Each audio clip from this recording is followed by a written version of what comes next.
Dear students, अस्सलामु अलैकुम वरहमतुल्लाहि वबरकातुहू।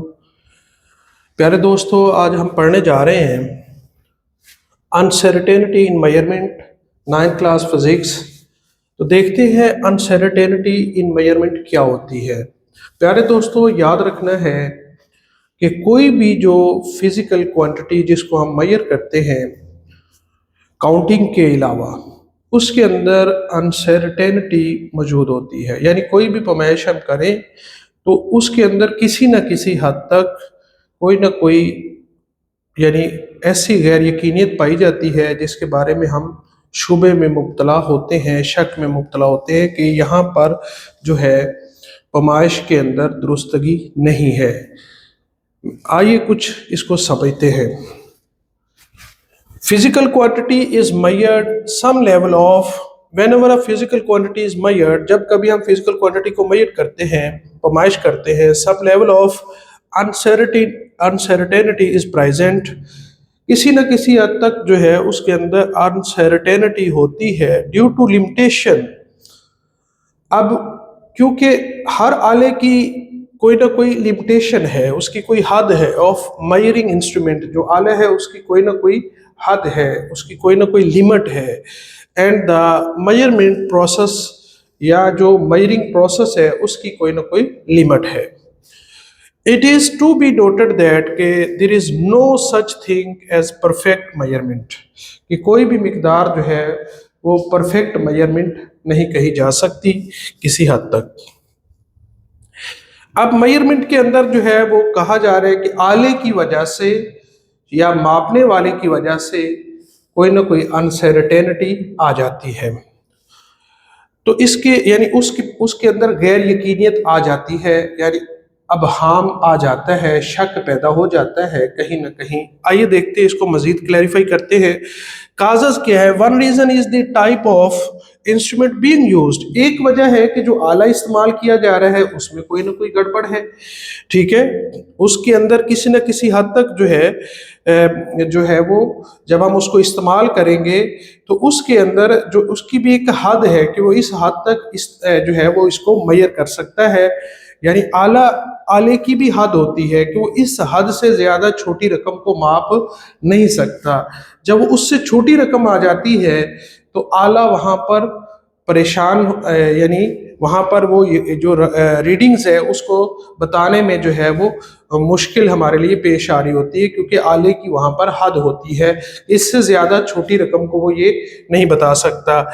Every instrument is calibrated to a certain smallest division.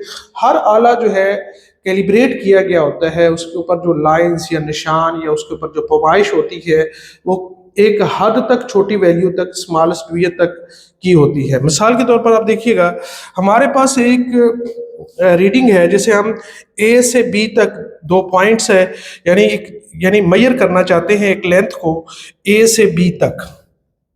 Metre rule की मदद से हम ए से बी तक एक पैमाइश को मापना चाहते हैं। जब हम ये पैमाइश को मापते हैं तो हमने यहाँ पर मीटर रूल को रखा, तो हमने देखा कि ये 1 centimetre, 2, 3, 4 and so on 10 centimetre तक हम चले गए। जब हम इससे आगे बढ़ते हैं तो यहाँ पर अब प्रॉब्लम पैदा होती है। यहाँ पर 1, 2, 3, ठीक है, और 4। अब ये जो बी पॉइंट है, अगर इसको हम क्लियर समझें तो यहाँ देखिए मैंने जरा थोड़ा बड़ा करके लिखा है ताकि आपको क्लियर नजर आए। 10 सेंटीमीटर तक तो इत्तेफाक हो गया। आगे जो प्रॉब्लम है वो यहाँ से समझनी है आपने। यहाँ पर देखिएगा, यहाँ बी पॉइंट तक हमने इसको रीडिंग लेके जाना है, यानी 10 पॉइंट तक मुत्तफिक है कि यहाँ तक रीडिंग दुरुस्त है। इससे आगे क्या प्रॉब्लम है वो आपने समझना है। देखिए यहाँ पर ये 10 सेंटीमीटर के बाद 10.1, ये 10.2, 10.3 और ये हो गया 10.4। अब 3 और 4 के बीच में ये पॉइंट है बी। 10.3 और 4 के सेंटर में, यानी इनके दरमियान में है ये पॉइंट। अब हम यहाँ पर गैर यकीनियत हो जाएगी।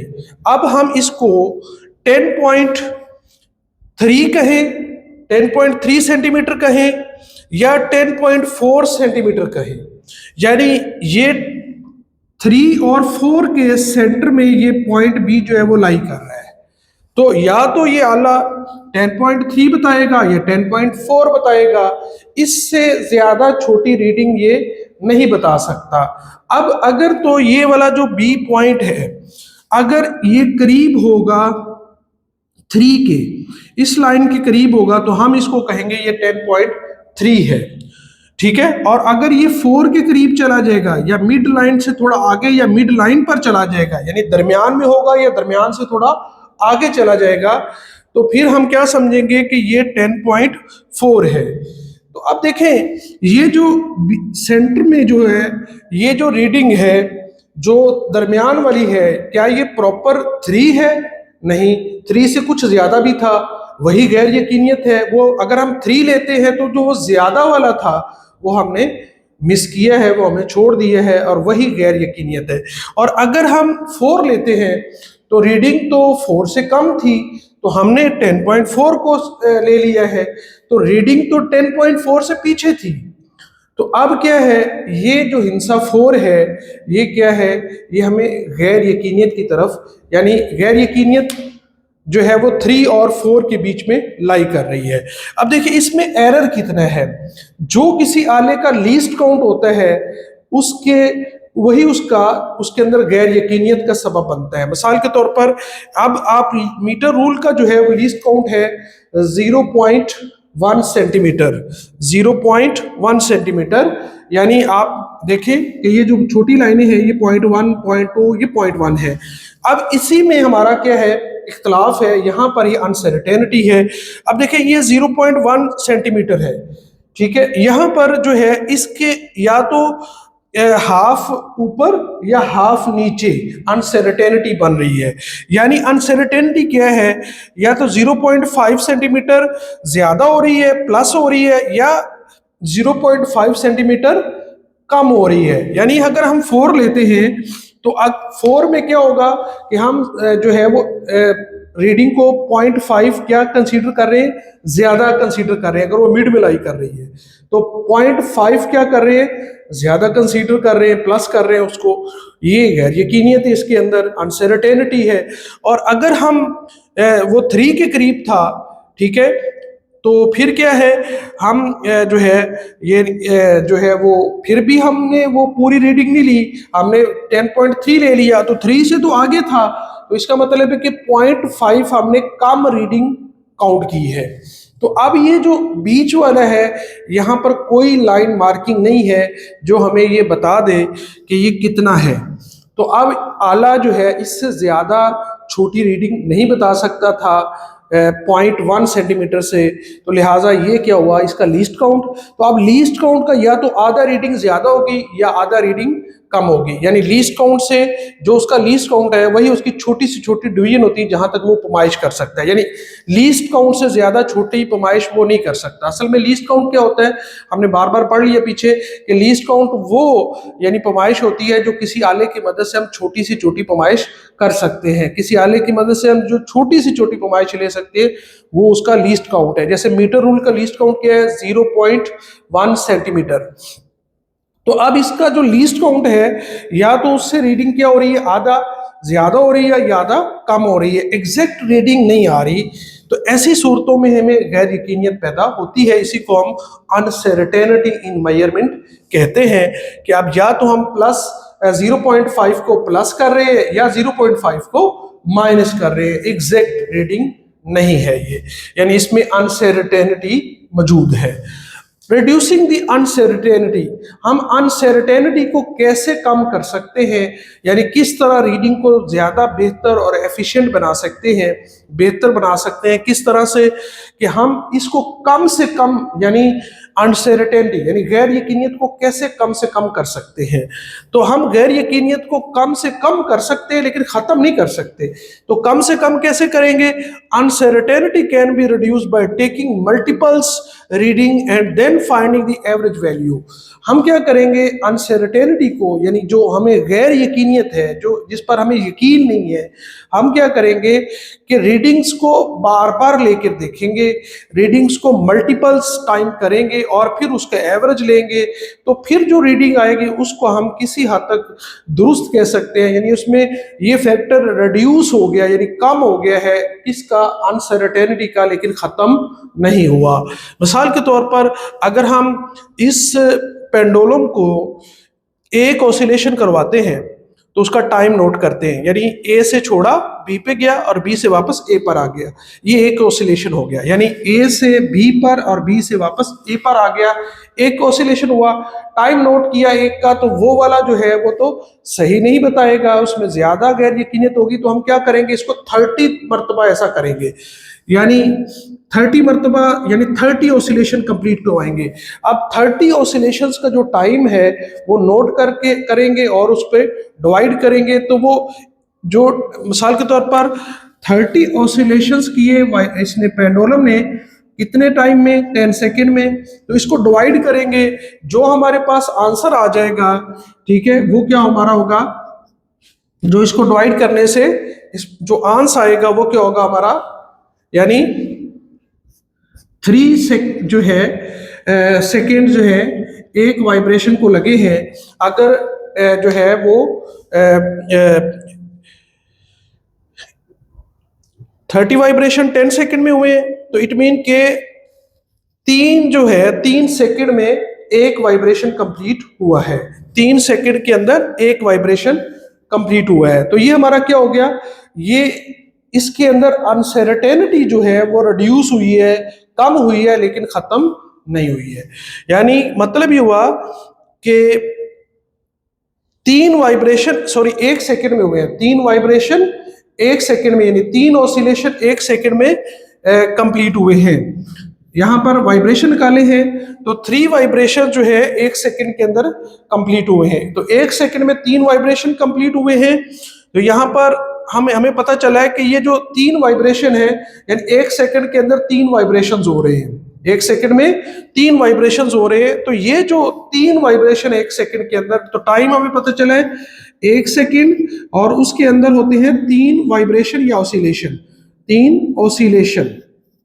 तो 3 ऑसिलेशन 1 सेकेंड में। अब ये जो टाइम है, ये क्या हुआ, ये एवरेज लेके निकाला है, तो यहां पर अनसर्टेनिटी जो है वो क्या हो जाएगी, कम हो जाएगी, लेकिन खत्म नहीं होगी। तो अनसर्टेनिटी को प्यारे बच्चों कैसे कम करेंगे, हम क्या करेंगे इसके अंदर कि हम किसी भी रीडिंग को बार बार लेंगे, ज्यादा मर्तबा लेके देखेंगे और फिर उसकी निकाल लेंगे एवरेज।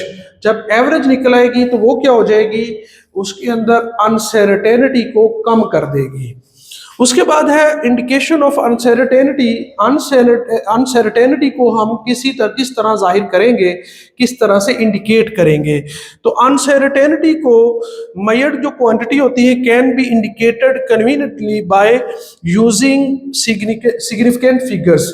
हम सिग्निफिकेंट फिगर्स को यूज करके अनसर्टेनिटी जो है उसको जाहिर कर सकते हैं, ठीक है, उसको इंडिकेट कर सकते हैं अच्छे तरीके से, मौसर अंदाज से, ठीक है, सिग्निफिकेंट फिगर्स का यूज करके।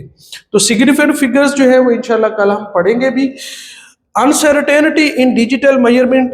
डिजिटल मेजरमेंट में अनसर्टेनिटी क्या होती है, यहां पर जो अनसर्टेनिटी होती है डिजिटल इंस्ट्रूमेंट्स के अंदर, तो प्यारे बच्चों वो क्या होती है, आपने देखा होगा बाज डिजिटल स्केल्स के अंदर जब हम पैमाइश करते हैं तो उसका जो लास्ट डिजिट होता है ना वो फ्लक्चुएट कर रहा होता है। फ्लक्चुएशन मीन के आगे पीछे हो रहा होता है। मिसाल के तौर पर आप देखें, हमारे पास एक डिजिटल स्केल है और इसके ऊपर ये नंबर आ रहे हैं 9, 3, 4, 8, 7। अब जो 7 और 8 है ना, ये फ्लक्चुएट कर रहे हैं, कभी तो 7 आ जाएगा, कभी 8 आ जाएगा, कभी 7 कभी 8। तो लास्ट डिजिट जो है ये क्या हो रहा है, फ्लक्चुएट कर रहे हैं, वेरिएशन कर रहा है, कभी 7 कभी 8, कभी 7 कभी 8। तो यही इसके अंदर अनसर्टेनिटी है, यानी ये जो आला फ्लक्चुएट कर रहा है दो फिगर्स के दरमियान, कभी 7 हो जाता है, कभी 8 हो जाता है। तो ये जो है ये क्या है, जिस लास्ट डिजिट के अंदर फ्लक्चुएशन है, तब्दील हो रही बार बार, कभी 6 कभी 7 कभी 8, कभी 7 कभी 8। तो ये जो लास्ट डिजिट में फ्लक्चुएशन है ये ही अनसर्टेनिटी है। तो डिजिटल जो इंस्ट्रूमेंट है उनमें फ्लक्चुएशन क्या होती है, उनमें फ्लक्चुएशन प्यारे बच्चों लास्ट डिजिट में जो फ्लक्चुएशन वाली डिजिट होती है वही अनसर्टेनिटी होती है। तो अब हमने क्या सीखा है, अनसर्टेनिटी इन मेजरमेंट हमने सीखा है, और उसमें हमने देखा है कि कोई भी इंस्ट्रूमेंट जो है, ठीक है, उसकी जो हद होती है, लिमिट होती है, उसकी वजह से इंस्ट्रूमेंट में जो है वो उसकी मेजरमेंट में अनसर्टेनिटी आ जाती है। फिर हमने इसके काजेस देखे हैं। काजेस क्या है, एक रीजन तो है जो इंस्ट्रूमेंट है हम यूज करते हैं, वही उसके अंदर जो उसकी कैलिब्रेशन है जो स्मॉलेस्ट डिवीजन तक की होती है, वही वजह बन जाती है किस चीज का, उसकी अनसर्टेनिटी का, कि जो स्मॉलेस्ट डिवीजन है उससे ज़्यादा छोटी हद तक हम उसकी पैमाइश नहीं कर सकते। हमने यहाँ मिसाल भी देखी है। फिर हम इसको कम कैसे कर सकते हैं, हम मल्टीपल रीडिंग लें, फिर उसकी एवरेज निकाल लें, फिर इसी तरह इंडिकेशन कैसे करें, हम उसको साइंटिफिक फिगर्स के अंदर जो है अच्छे तरीके से उसको इंडिकेट कर सकते हैं, यानी जाहिर कर सकते हैं। डिजिटल इंस्ट्रूमेंट में भी अनसर्टेनिटी होती है, नंबर्स वाले इंस्ट्रूमेंट्स में बिल्कुल होती है। उसमें आप देखते हैं कि जो लास्ट डिजिट होती है वो फ्लक्चुएशन देती है, आगे पीछे होती रहती है, जैसे 7 कभी 8, तो वहाँ भी जो है वो अनसर्टेनिटी होती है। जो अदद टिक नहीं पा रहा, कभी बदल रहा है बार बार, कभी आगे हो रहा है, कभी पीछे हो रहा है, कभी 7 आ जाता है, कभी 8 आ जाता है, तो हम किसको यकीन माने कि ये 7 है या 8 है, गैर यकीनियत हो गई। तो इसमें भी गैर यकीनियत आ जाती है। तो ये थी अनसर्टेनिटी। उम्मीद करता हूँ कि आपको समझ आ गई होगी। अपना बहुत सारा ख्याल रखिएगा। अल्लाह हाफिज़।